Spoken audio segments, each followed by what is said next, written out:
نحمده ونصلي على رسوله الكريم أما بعد فأعوذ بالله من الشيطان الرجيم بسم الله الرحمن الرحيم إنا نحن نزلنا الذكر وإنا له لحافظون وقال الله تبارك وتعالى ما آتاكم الرسول فخذوه وما نهاكم عنه فانتهوا سبحان ربك رب العزة عما يصفون وسلام على المرسلين والحمد لله رب العالمين.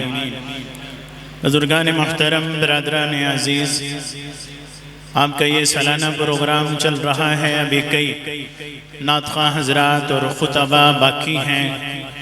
میں درمیان میں دو تین باتیں صرف عرض کروں گا.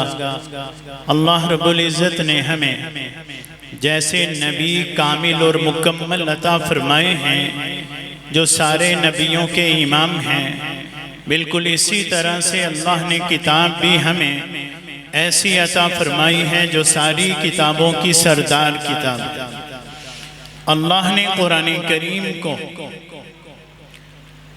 وہ مقام عطا فرمایا کہ انسان پورا قرآن نہیں پڑھتا، قرآن کا آغاز کرتا ہے، شروع کرتا ہے. امام راضی رحمہ اللہ نے لکھا ہے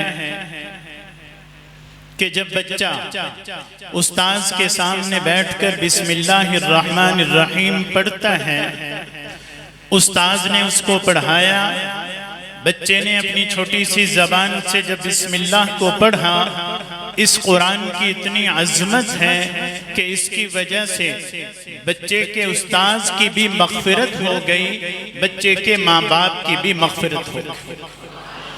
اللہ نے ہمیں ایسی کتاب قرآن کریم عطا فرمائی.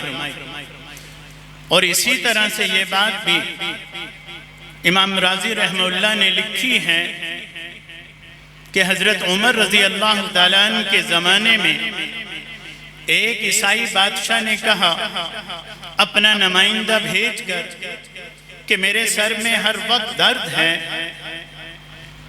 بہت سے علاج معالجے کروائے ہیں. حضرت عمر رضی اللہ تعالیٰ عنہ نے ایک ٹوپی اس کے پاس بھیج دی کہ اس کو اپنے سر پر رکھ لو. جب وہ ٹوپی سر پر رکھ لیتا، اوڑھ لیتا، تو سر کا درد ختم ہو جاتا، اور ٹوپی اتارتا تو پھر سر کا درد شروع ہو جاتا.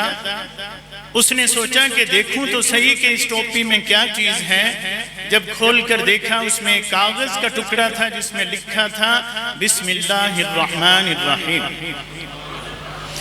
جس قرآن کی بسم اللہ میں اللہ نے اتنی برکتیں رکھی ہیں، دنیا اور آخرت کے اتنے فائدے جمع کیے ہیں، تو ہمیں پھر سوچنا چاہیے کہ جب ہمارے بچے یہ قرآن کریم پڑھیں گے، قرآن کے حافظ بنیں گے، قرآن کو ناظرہ پڑھیں گے، قرآن کے معنی اور مطلب کو سیکھ کر عالم بنیں گے، پھر اللہ ان کی وجہ سے بچوں کو بھی مقام عطا فرمائے گا، اور ان کی برکت سے ان کے ماں باپ کو اور گھر والوں کو بھی مقام عطا فرمائے گا.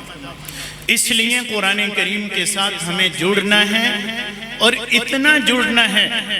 آپ جانتے ہیں اللہ نے سب سے پہلی آیت اقرأ بسم ربک الذی خلق، یہ جو شروع کی آیتیں اتاری، اس میں ایک بات سمجھائی ہے کہ علم کس کو کہتے ہیں.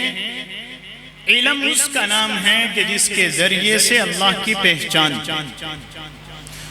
اور جس علم کے ذریعے سے اللہ کی اتنی پہچان ہو، اس علم کا مرتبہ مقام اتنا بلند ہے. ایک طرف اللہ کے نبی صلی اللہ علیہ وسلم نے ایک جملے میں ساری باتیں سمیٹ دی، انما بعثت معلما، اللہ نے مجھے استاذ بنا کر بھیجا. استاذ کا مرتبہ مقام یہ ہے کہ اس کی نسبت اللہ کے نبی صلی اللہ علیہ وسلم کے ساتھ جا کر جڑتی. اس لیے اس قرآن کریم کے ساتھ کتنا تعلق قائم کرتے چلے جائیں گے، دین کے علم کے ساتھ، مدرسوں کے ساتھ، مدرسے والوں کے ساتھ جتنا ہمارا تعلق بنتا چلا جائے گا۔ ایک بات ذہن میں آئی، امام اعظم ابو حنیفہ رحمۃ اللہ تعالی علیہ کے سب سے بڑے شاگرد امام ابو یوسف رحمہ اللہ کی موت کا وقت قریب تھا، بیمار تھے۔ کسی نے کہا کہ حضرت یہ بتائیں، اگر آپ کو یہ بتایا جائے کہ آج شام کو آپ کی موت آ جائے گی، آپ کے پاس یہ چند گھنٹے باقی رہ گئے ہیں زندگی کے، آپ اس کو کس میں لگائیں گے؟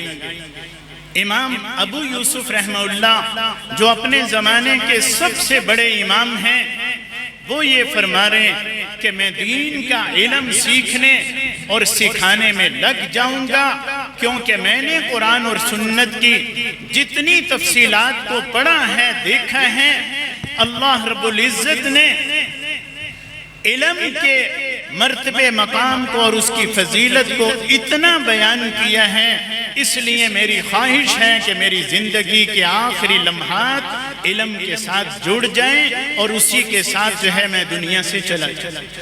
اس لیے ہمیں کوشش کرنی ہوگی کہ علم کے ساتھ اپنے آپ کو بھی، اپنی اولاد کو جوڑنا ہے، مدرسوں کے ساتھ جوڑنا ہے، قرآن کے ساتھ جوڑنا ہے۔ اللہ رب العزت سے دعا کریں کہ اللہ رب العزت ہم سب کو آخری عمر تک، آخری دم تک قرآن کے ساتھ، قرآن والوں کے ساتھ، دین کے علم کے ساتھ جوڑے رکھے۔ اللہ رب العزت قبولیت عطا فرمائے۔ وآخر دعوانا الحمدللہ رب العالمین۔ نعرہ تکبیر،